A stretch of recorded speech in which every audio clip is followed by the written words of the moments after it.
Welcome to Around Town, featuring what's going on here in the greater Concord area. And it's a hot day out there, which means, I guess, summer's going to start. And of course, within a matter of days, we'll be in the patriotic season with Memorial Day and Armed Forces Day. And of course, graduations are in the air now, with colleges graduating. And then next month, June, will be the high schools. So don't seem possible, but the year's almost half gone. But with me today is a returning guest, and it's Jeff Czarnec, who is from Southern New Hampshire University. And of course, he used to be on the Manchester Police Department for many years. And Jeff, it's been a pleasure having you come back again, and we had such a good time the last time.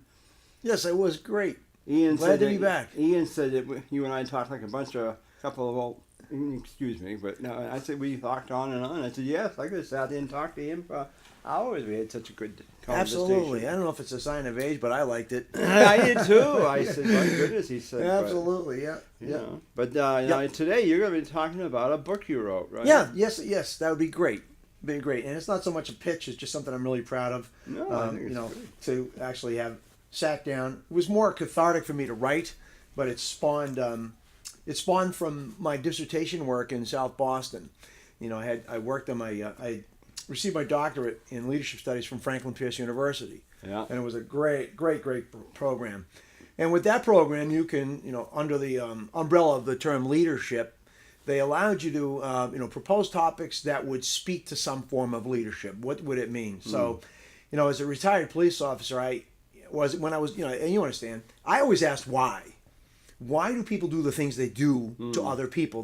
Just man's inhumanity to man. And I could never really figure out why people did the things they did. There was, the attendant criminological theory. They did it because they, had bad diets or bad parenting and all these different things. And we would react to that. But I said, that's really not the key to the highway in terms of that type of thinking. Why would somebody choose that lifestyle?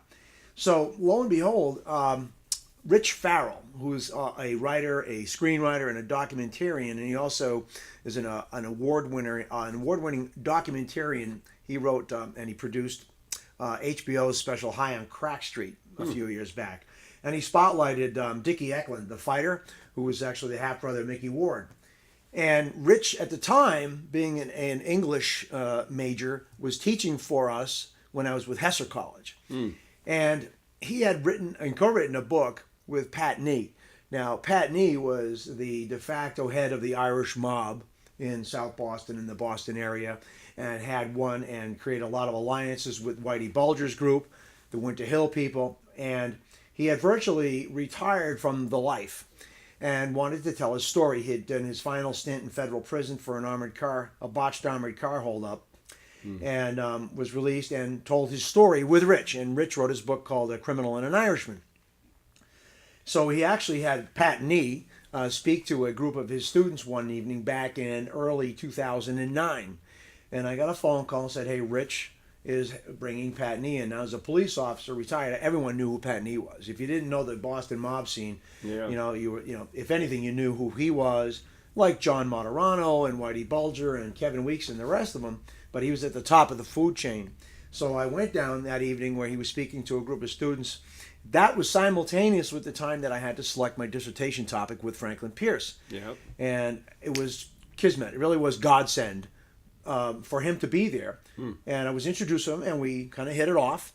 I was wearing my son a gift ring from my son, who had, when he graduated from Parris Island from boot camp in the Marine Corps, he gave me a father-son ring. So he saw that, and Pat, being a USMC combat veteran in Vietnam, saw that. So we have bonded in a way. Yep. And then from that point on, I invited him up to the Manchester campus one night, and then he came up with Jim Moderano, who had a long history with the organized crime, most notably out of the North End and Revere. And they both gave an excellent, criminological talk to about 100 people. And so I had approached my dissertation chair. I said, I might have the tiger by the tail. I'm going to see if I can ask Pat if he wouldn't mind working with me on my dissertation. Yeah. So I asked Rich. I said, Rich Farrell, do you think Pat might be amenable to this? And he says, well, you can ask him. So I did, and he said yes. I was shocked, and I explained to him it wasn't going to be really about crime. Yeah. I really wanted to know how he lived and how his cohort, how did that element of society, call it the marginalized, how did they see life, all aspects, facets of life. So it started in 2009, and in order to make that happen, I had to develop relationships with them, win their trust. It didn't mean I had to commit crime. They weren't about that at all, and they made sure that nothing like that would ever come close. We had a strong mutual respect for each other. But I met their families. They met my families. We broke bread a lot. I won't lie to you. We had a lot of beer and whatnot. You break bread, but there's a lot of there's a sociological element that, a cultural element you have to appeal to. And so I really kind of won their trust in their heart to tell their story as it had not been told up to this point. Yeah. So we talked about food and language. So we developed a strong relationship, but it was actually kind of ironic. And a good piece of this irony came one night. Yeah. When I won his agreement. My dissertation chair, Dr. Maggie Moore West from Dartmouth, who was a wonderful, wonderful, shout out to her. She was my guardian angel because she was my first reader, my chair, my champion. Yeah. She was thrilled to pieces that I was going to embark on this study with the mob. And she's a behaviorist. So she was able to get some stipend money for him from the university. And so she sent him the paperwork down to his address. He didn't know what it was. He called Richie Farrell. And it's Richie, I've got some paperwork from the university. What do I do with it? Because why don't we just call Jeff? So Pat said, well, I got a better idea. Why don't you and Jeff come down to my apartment in Southie and I'll make you dinner. Wow. So I went, wait a minute. We're going to have dinner cooked by a gangster. Yeah. Okay. It's getting better all the time, right? This didn't make you nervous to be in? Yes, it did. I mean, well, we went down, there was a sunny May afternoon like it is today, evening I should say. And I met with he was living with his girlfriend at the time, a nice, well-kept triple-decker on East 4th Street in Southie, which is a really, really nice area. It's been gentrified tremendously. And I met with him, and he was very thrilled to have a relationship with me. It was in a sense of legitimacy for him, and he was giving back. Yeah. Those are his words. But there were a number of gentlemen that he was in his world. They came in and vetted me, scrutinized, and wanted to make sure everything was on the up and up. And it was, and I survived that. But he is a musician also. He learned how to play harmonica when he was in the federal pen. And I've been a guitar player for many years, and I always enjoyed that in the blues. So we got to talking about music. I don't know how it happened, but he broke out his harmonica. His girlfriend's brother had a guitar, and the next thing you know, a retired cop and a retired gangster are jamming the blues on the back of a porch in South Boston in 2009, and we hit it off from there. And I spent a lot of time with him and his cohorts, eating with them and everything else like that. But we developed a strong relationship, which actually produced other dividends too, Dick. Down in South Boston, it's 1 degree of separation. Anyone from that area would know that you know everybody. Everyone knows everybody. You're almost a Southie person first before you're a fireman or a gangster or a college professor or the mayor. Sure. And so I was introduced to one of the military stalwarts down there, one of the icons. His name is Tommy Lyons, who was a USMC combat veteran from Vietnam, and he organizes the United States Marine Corps annual luncheon. And I was introduced to him, and he knew that I was a writer, and I had a videographer at hand, too, by the name of Dr. Michael Johnstone. And long story short, he asked me if we would create and do a documentary about South Boston from the eyes of those who served. So we did that, along with the cooperation, help, and assistance of Mayor Ray Flynn, who was also the ambassador to the Vatican. So all these relationships were developed out of the dissertation and the relationship that I had with Patten and other associates. But it spawned a creative idea in my mind because, if you tell anybody, they go, really? You had a strong working relationship as a retired cop with a retired gangster. Now, with the dismissal of Whitey Bulger, now South Boston's wide open. So the story basically comes down to this. You have a retired cop, retired gangster, and the creative part of this is that the Russian mafia is interested in the fertile grounds of South Boston and Boston in general. And what happens is, the premise of the story is that I went in agreement with Pat. During the course of our dissertation study, there is a lot of shenanigans and murders and other things that are being committed by the Russian mob, and everything unfolds from there. We end up having a partner up, and it just all the relationships develop from that. So we partner together to fight back against the Russian mob, but that's where the Inspired by True events comes in, and everything else is creative license. So that's the story in a nutshell, how this all evolved. It's on Amazon, and I've got there's working with a couple of people. There's interest, a little. I won't. No delusions of grandeur, but there's interest with a Hollywood producer and a screenplay. So we shall see. Like I said, I'm not quitting my day job. Okay, I'm a reality check. But it's a pretty unique story. It's a lot of fun. It's a quick read, even though it looks as big and it can weigh down your truck. It's just the way it was formatted. But that's it in a nutshell. I don't know, Jeff. Boy. I know I said a lot, didn't I? Did I even take a breath? No. I probably didn't. So is there a sequel coming to this? Well, not yet. I mean, I've got, like I said, there's other projects that almost companion to this. One of the other projects is, one of the things I found out about this crowd, a lot of them are very, very talented. They're musicians and really good writers. One of them is Charlie Lagrasso, and I have his picture in here. Now, Charlie, his name is Calogero. He and his family originally from Riesi in Sicily, and his father owns a barbershop in South. He is in the Boston Boxing Hall of Fame. He's a trainer. He's training Mark DeLuca, who's an up-and-coming middleweight contender out of Boston. He's an icon in the area, and he's a rough and tumble guy. We collaborated on this anyway, and being that he's a writer, he wrote a very good screenplay for a TV pilot. And the TV pilot is of similarities to this. Now that Whitey Bulger's gone, it's open season. Yeah. So 4 or 5 different gangs from a variety of different ethnic backgrounds are working together. So I'm involved in this project. I play a Boston cop. Surprise. Really? Yeah. Here's the irony, though. I don't know if you're familiar with Kevin Weeks. Now, Kevin Weeks was Whitey Bulger's muscle. If you saw the movie Black Mass, it was a dominant role. He was a dominant figure in Boston criminal organized crime. Yeah. He's also retired from the life, and he's married. He's got a child and whatnot. And he actually is playing my partner in this. We did the sizzle reel. It's all edited. I know. You can't make this up. And so they're going to be pitching it to some various networks. Actually, pretty soon. Sure. But I see what this is. A lot of creative soup down there. And to be honest with you, when I've been down there and from what they have told me too, on more than one occasion, there's a lot of these great, gritty, authentic stories that come out of South Boston. The Mark Wahlbergs and the Ben Afflecks of the world are constantly at it, trying to get at those guys, for these shows and movies like The Departed and Black Mass and The Town. I'm assuming there might be a shelf life to all that. So I figured before the shelf life expires, I would write this book along with my friend Charlie, and see what happens with it. So far, people like it, which is cool.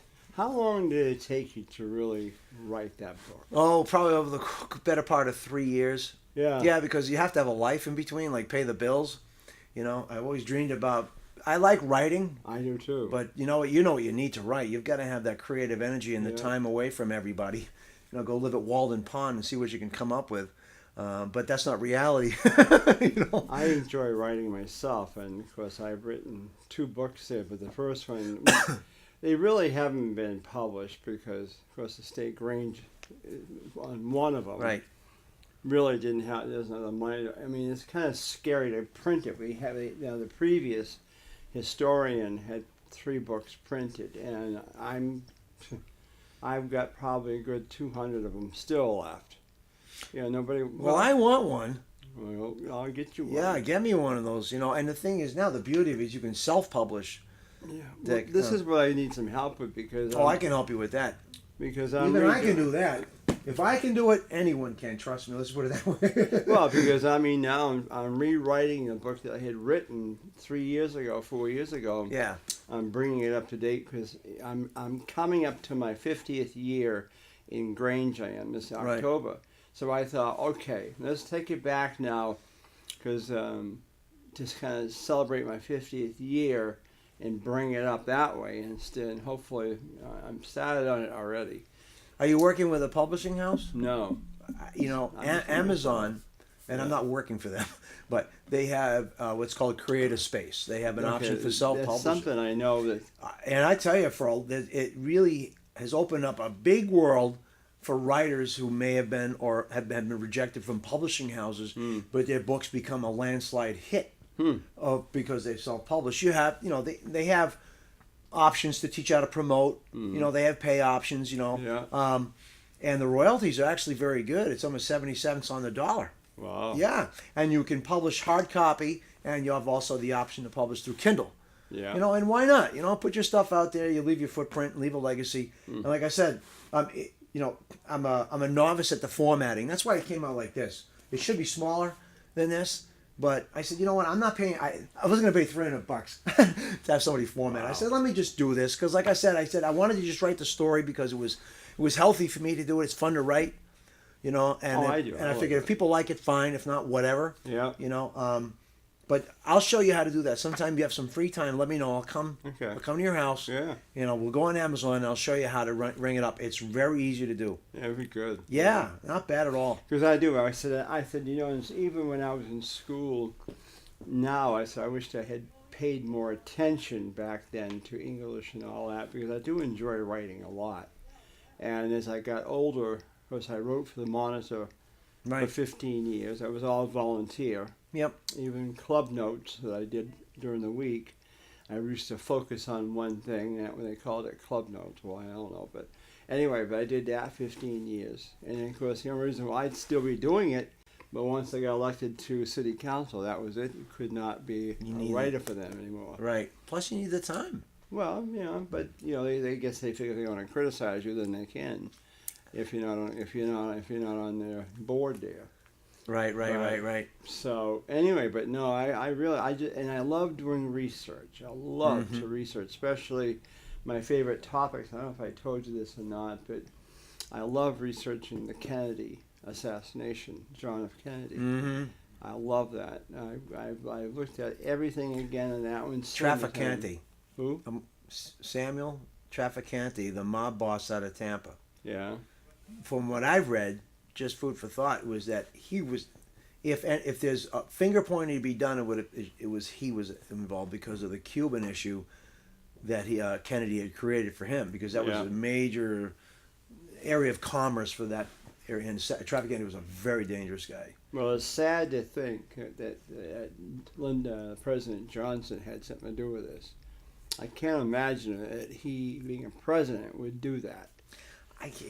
That's an awful thing to be. I just can't imagine it. Conspiracy theories are a blast, though, aren't they? Oh, I know. You know what I mean? Boy, you can come up with them all and justify half of them at least. You know what I mean? It was aliens or Russians or Cubans or the mob. Yeah. But Kennedy made a lot of enemies. I mean, you basically pick one. Oh, really? You got to figure Bobby made enemies of everyone that Kennedy promised to lay off of. You know that, right? No, I was young then. Yeah. So I remember the day that JFK got assassinated. I was at the Balt Street School in first grade in Norwood, Massachusetts, in Miss Ryan's class. Isn't it funny how you remember? I can tell you the time and the temperature. Yeah, but when you're in the first grade, you have no concept of space. I thought it happened like right down the street. So when I got out of school, I ran down, where's President Kennedy? I didn't know where Dallas was. Well, I think I was in the, 1963, so I would have been 11 years old, or 11 years old. So I'd been in the 6th grade How does this make you feel, huh? Yeah. I remember Social Security number's 5. Well, I remember seeing, they shut the schools down early in Concord. Yeah. And I remember the teachers were all crying. Crying, yes. Yes, they were. Yes. And I went home, and of course my grandmother and grandfather had the TV on, because normally they watch soap operas. And they had the whole thing in Dallas, and I went and got the newspaper, and I said to my grandmother, what does this word mean, assassination? Mm-hmm. And then she told us, and then of course you got nothing on TV after that happened. Nothing. It was all about, and I kept saying to my father, I said, how come if he's dead, he's on TV? He's on it talking, and of course I didn't realize there's tapes, of course, obviously. Right. And then, of course, came the Sunday was the procession from the White House up to the Capitol, and of course, all I could think was a parade. Right. You know, with the bands and stuff. That I remember too. And it was all muffled drums. I remember and this sounds crazy, but I remember when it was live, when they were bringing Lee Harvey Oswald out. I remember that too. And I remember seeing him get shot live on television. Oh yeah. You're talking about being 6 years old and seeing a live execution on TV. Oh yeah. It was wow. Just, it's like, I mean, boy. I didn't know what I was seeing. And everything stopped. Everything stopped. Because like in Concord here, they would start to decorate for Christmas, and they stopped. Everything stopped. And boy, I tell you, it was quite. They say, you know what, they attribute, in this country, it really could have been ripped apart. Because Kennedy was loved. Oh yeah, he really loved, and it was a new era. It was a fresh start after the the very stoic years of Eisenhower, who was a very good president, but it was a very conservative time. He had a young, handsome president, his gorgeous wife. But they attribute the NFL to keeping people focused and distracted from the tragedy, because football's in full swing, and it was pure Americana, but it gave people a place to go, a place to, you know what I mean? So I read the NFL really was, and it was televised too. Yeah. So the NFL had a lot to do with healing the country at the time, because it was a tough time. Even to like the guy. I mean, who wants to see a president have his head blown off? I just can't. Oh, it's awful. And I remember when Martin Luther King got assassinated too. Yeah, I remember that evening. I'm watching the news. My mother's cooking dinner upstairs, and boom, it came on that he had been assassinated. And Robert Kennedy. And I remember that one too. Yeah, it was after that one. Yep. And then of course the year after Kennedy died, not quite a year after, of course we had on TV MacArthur's funeral. That was on TV. Yeah. Him going to the Capitol Rotunda. Then you had Herbert Hoover.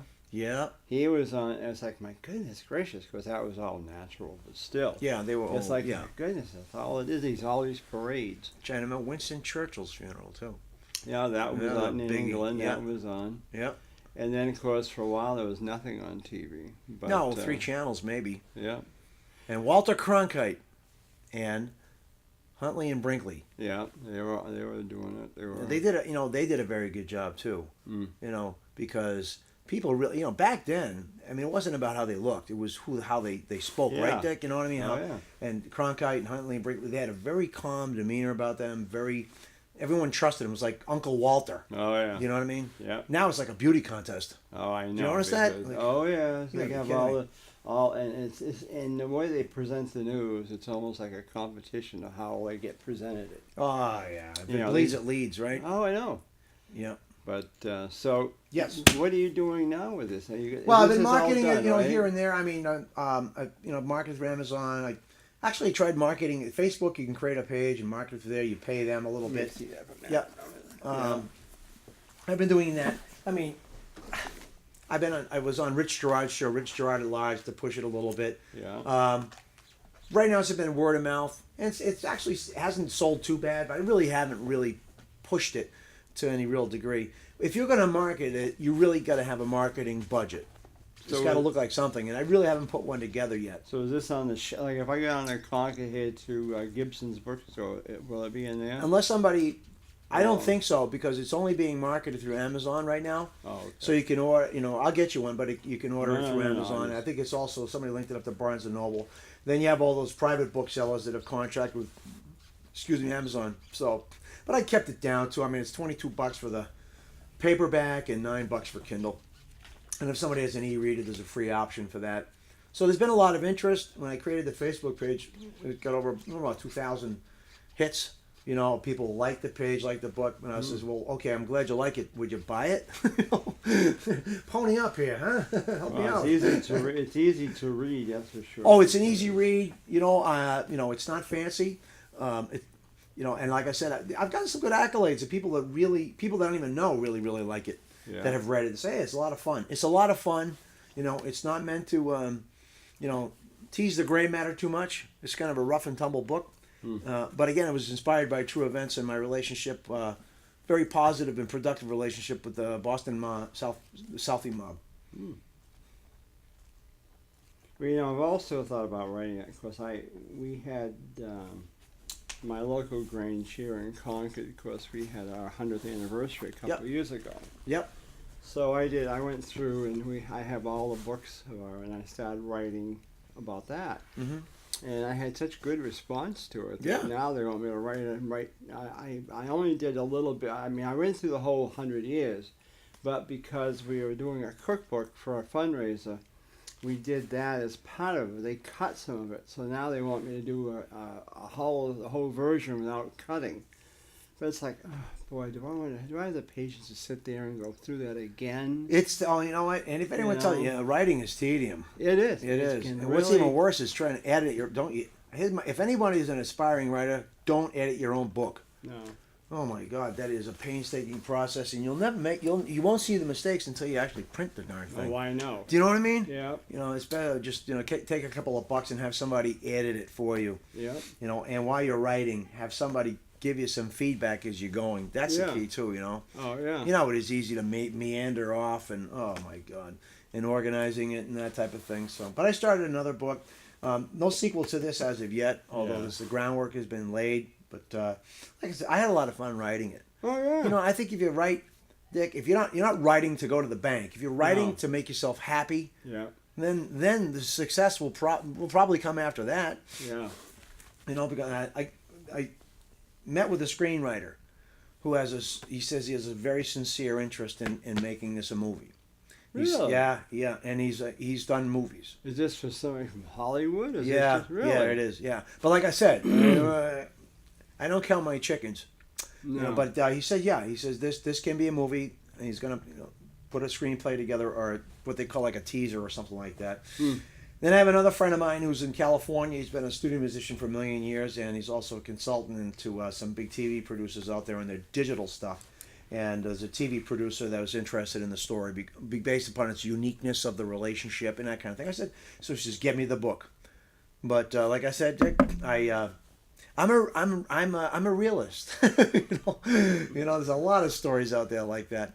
But yeah, you never know. It's fun. I'm having fun with it. Well, that's what you gotta do. You have fun doing it. Yeah, I have fun with it. It's like, they did a book about the fire department here in Concord and the history of it. And I told the fire chief at one of our meetings, I said, there's some wrong things in here. Yeah. Because the Grange was the one that started the fire department here on the Heights. Mm-hmm. Never mentioned the Grange at all. And he didn't know it. He said, That's just really? an error, yeah. I said, I've got the records. And it says the dates and everything else that we approached the city council and everything else. So You gotta hear your books but on Amazon. yeah. You need to. Well, you This have way to you tell me. secure all that you've done. Yeah. That makes sense. You lock it in, and you're the Yeah. truth teller. That's Yeah. huge. Yeah. You know, telling the truth is huge. Oh yeah. You know, when you're It's writing true. something, whether it's historical or or even the dissertation. Yeah. And that's one thing that I was able to win their trust, was that I said, I will tell the truth. Sure. And I'm not going to ask about where the bones are buried, even though they told me. It was unique. I'll give you a funny story. Coming back, we went to see Tony Bennett at the South Shore Music Circus. Oh yeah. Yeah, and my spouse at the time, she's sitting in the back seat. She understood who he was, but not to the level. And so we're driving back, and he pokes me and he says, watch this. So we're driving back up. We're going to go to the North End and have some dinner, but you're coming along the South Shore, and he says, hey, Kathy. He says, see over there? And that's where I had a shootout with so-and-so. And over there, that's when I was trying to kill so-and-so. And then we kept going, over there, that's where Whitey, and we buried 3 bodies over there, and her eyeballs are boy. bigger than saucers, and she mouths the words, why is he telling me? Yeah. And I said, well, you better behave. Boy. Well, I hate to cut it up, but No, we no, are no, coming no. around. Thanks, had a good time. Sorry I for know. sucking all the oxygen out of the room. Oh, hey. It's been a pleasure, though, talking to you, Jeff. We'll get you back on again. Yeah, we'll have a lot I of would fun. love to have like a ongoing with you, like I do with Paul Brogan, because I mean it's very interesting Yeah. when we talk about stuff like that. Well, if you ever get a chance, what I would recommend you do is go to YouTube, type in, if you can remember this, Peninsula Southie. Type that in. and you'll see a small embryo of a movie that we've been working on. It's on the shelf right now, but we're going to come back and get it. We did that. So Peninsula Southie for one. And if you're really not sure who Pat is, you can go to YouTube and just type in Patten, and you'll get his interviews with, say, like the Discovery Channel, stuff like that, because he's done a lot of TV interviews. And that'll give you some authenticity. $22 on Amazon, okay? $9 on Kindle. And if you're nice enough, I'll send you a free copy. Oh, thank you. I'll send you a copy. Yeah, really. All right, bud. So, with that in mind, I want to thank my director Ian Marks again for his fabulous job he does, and a happy birthday to Andrew Georgievitz. And other than that, it's Around Town. I'm your host, Dick Patten. Thanks for joining us, and we'll look forward to seeing you soon.